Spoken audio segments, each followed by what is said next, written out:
Good afternoon, boys and girls, and welcome to the Stink Bug Works.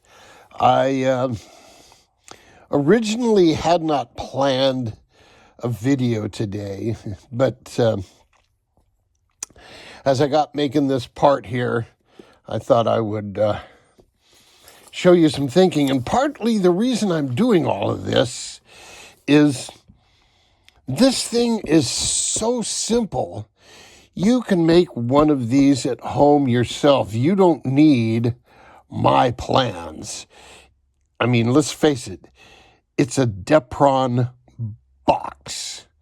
The real important thing is how the motor fits in the box and how the box is assembled. You can make the box any way you want to make the box. Who am I to tell you how to do it? But I will say this, when you build the DeproJet Rigger, the Depron Rigger, this piece right here that I'm holding is the most important piece. And in fact, this is actually 4 pieces of this that I glued together with rubber cement, and then I machined all the holes in it. And what that is that's this piece right here on the sponson. So what's going to happen is the boom tubes are going to go through these holes. These holes will get enlarged. I haven't settled on the specific boom tubes I'm going to use just yet. I ordered some aluminum ones I think will be cooler than this heavy brass one, but I could use this heavy brass one if necessary. So I did drill a hole there as a pilot for, putting in the right boom tubes. These, not only are they going to be the structure that holds the sponsons on and keeps the sponsons from doing this number, they are also, I was looking for the words, they also serve as templates for when you're laying out your tub and your sponsons. What'll happen is there'll be an inner and an outer plate.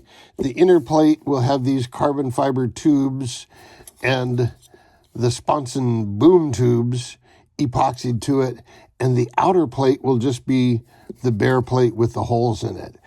That serves as a template for when you're laying out another sponson, and you can just use the holes in it to mark. And when you're building your tub, same thing. Now, here's something I think I'm going to do in the tub. First of all, I'm going to use thicker material than this. I'm going to use this thickness here for these bulkheads. But even the thinner stuff, I can get the boom tube material through the bulkhead, which structurally, when you're doing this, it's going to help a whole lot. It's going to hold things in place, and the battery's not going to be banging up against the boom tube. It's just going to look really nice and clean in there. So there you go. We're getting close to actually cutting some Depron. I'm waiting for a couple of parts to arrive on that slow boat from China. And then we're going to cut Depron. So stay tuned and follow along. And if you want to build one, these little drivetrains are cheap. You have to do one modification. You've got to remount the motor mount holes. They're 2.5 millimeters, and you got to ream them out to 3 millimeters. That's pretty easy to do. And then you have this cool little Depron rigger. There you go, boys and girls. Just an update. Until next time, Jet out.